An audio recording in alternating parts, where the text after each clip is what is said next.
দেখো ক্লাস 8 এই ভিডিও পর্বে আমরা রায়মার্টিন প্রশ্নবিচিত্রা সেকেন্ড ইউনিট টেস্টের জিওগ্রাফি সেট 4 জানবো এবং তার উত্তর সহ অবশ্যই অন্যান্য পর্বগুলো ডেসক্রিপশন বক্সে পাবে অথবা এন্ড স্ক্রিনে প্লেলিস্ট বা ভিডিও দেওয়া আছে। আর আমার প্রথম চ্যানেলে চলে যেতে পারো, সেখানে আরো ডিটেলস ভিডিও পর্ব অবশ্যই পাবে।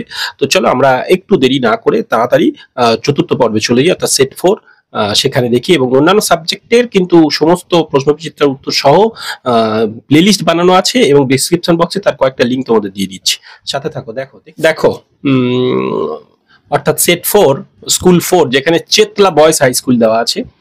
এক একটা ভূপৃষ্ঠে মোট বায়ুচাপ বলয় হচ্ছে 7টি। ব্রাজিলের আমাজন নদী অবাহিকা ক্রান্তীয় অরণ্য সেলভা, পারানা প্যারাগুয়ে, এটা দক্ষিণ আমেরিকা। আর এবার 2 দাগের 1, উত্তর আমেরিকা মহাদেশের হ্রদ অঞ্চলের প্রধান খনিজ সম্পদ হচ্ছে আকরিক লোহা। সেন্ট লরেন্স নদী মানে কোন মহাসাগরে যখন পতিত হয়েছে? আটলান্টিক। শিকাগো পৃথিবীর কসাইখানা বলা হয়। কর্ডিলেরা শব্দের অর্থ শৃঙ্খল। 3 দাগে কিউমুলাস মেঘ পরিষ্কার আর্দ্রতা নির্দেশ করে, এটা শুদ্ধ। অ্যাঞ্জেল যেটা হচ্ছে পৃথিবীর উচ্চতম জলপ্রপাত, এটাও শুদ্ধ। আচ্ছা, কোন মেঘের অপর নাম বজ্রমেঘ? কিউমুলোনিম্বাস। এবং এটা 4 দাগের 1। 4 দাগের 2 বলছে পৃথিবীর বৃহত্তম মিষ্টি জলের হ্রদ সুপিরিয়র। আর 4 দাগের 3 পৃথিবীর বৃহত্তম মোটর গাড়ি ডেট্রয়েট। আর 2টি ক্রান্তীয় ঘূর্ণবর্তের নাম, যেটা সাইক্লোন, টাইফুন, এই দুটো দিয়ে দিয়েছি।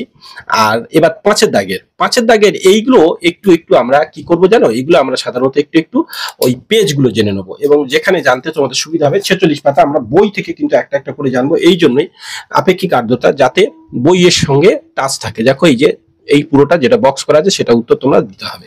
এবং তার সাথে সাথে তোমাদের আছে ঘূর্ণবাত কাকে বলে, 41 পাতায়, যেটা তোমাদের আমরা দেখাবো ঘূর্ণবাত কাকে বলে।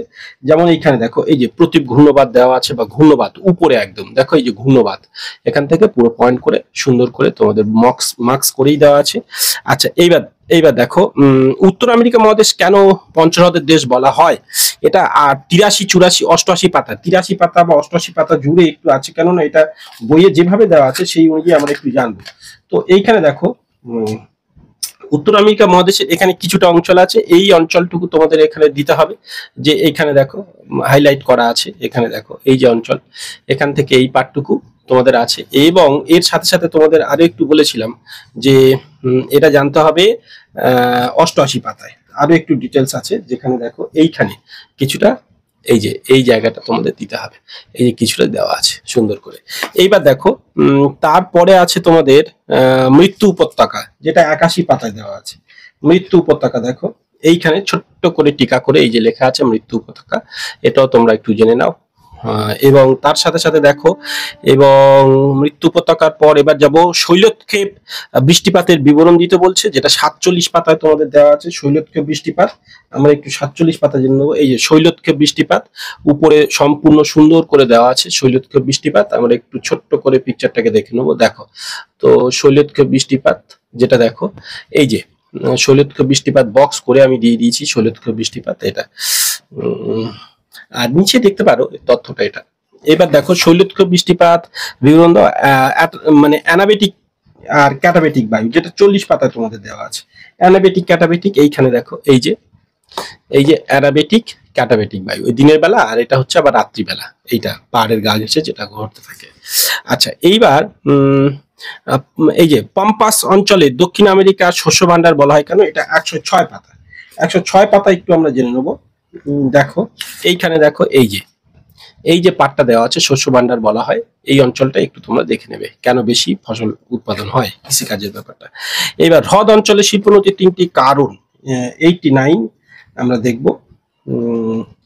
দেখো শিল্পোন্নতির হ্রদ অঞ্চলে শিল্পোন্নতির কারণ, এই যে সুন্দর করে তোমাদের পয়েন্ট করে দেওয়া আছে, এই যে পয়েন্টগুলো এইগুলো একটু একটু বলতে হবে। এই যে শিল্পোন্নতির কারণ, তো এই গেল তোমাদের হ্রদ অঞ্চলের। এটা হলো। এইবার 7 দাগে পৃথিবী পৃষ্ঠের বায়ুচাপ বলয়গুলি কি কি?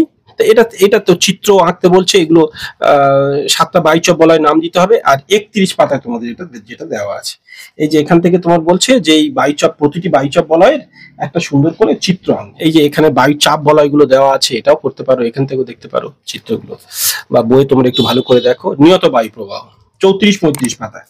নিয়ত বায়ু প্রবাহ বলছে সংজ্ঞা লেখো আর পশ্চিমা বায়ুর গতি প্রকৃতি। এই যে নিয়ত বায়ু প্রবাহ সংজ্ঞা, এই যে নিয়ত বায়ু প্রবাহ এখান থেকে এই পর্যন্ত দেওয়া আছে, আর পশ্চিমা বায়ুর গতি প্রকৃতি অর্থাৎ পশ্চিমা বায়ু যে কেমন ভাবে, এই যে কোন দিক দিয়ে কোন দিকে কি প্রবাহিত হয় কিরকম, এই যে পশ্চিমা বায়ু সম্পর্কে এটা একটু তোমাদের পড়তে হবে এই অঞ্চলটুকু। চলো এইবার তোমাদের সেট 4 হয়ে গেল, এবার আমরা যাব নিশ্চয়ই সেট 5-এ। দেখো উত্তর সম্পূর্ণ করে রাখা আছে, আর সাথে থাকো, সাবস্ক্রাইব করে অবশ্যই অন্যান্য পর্ব অবশ্যই দেখতে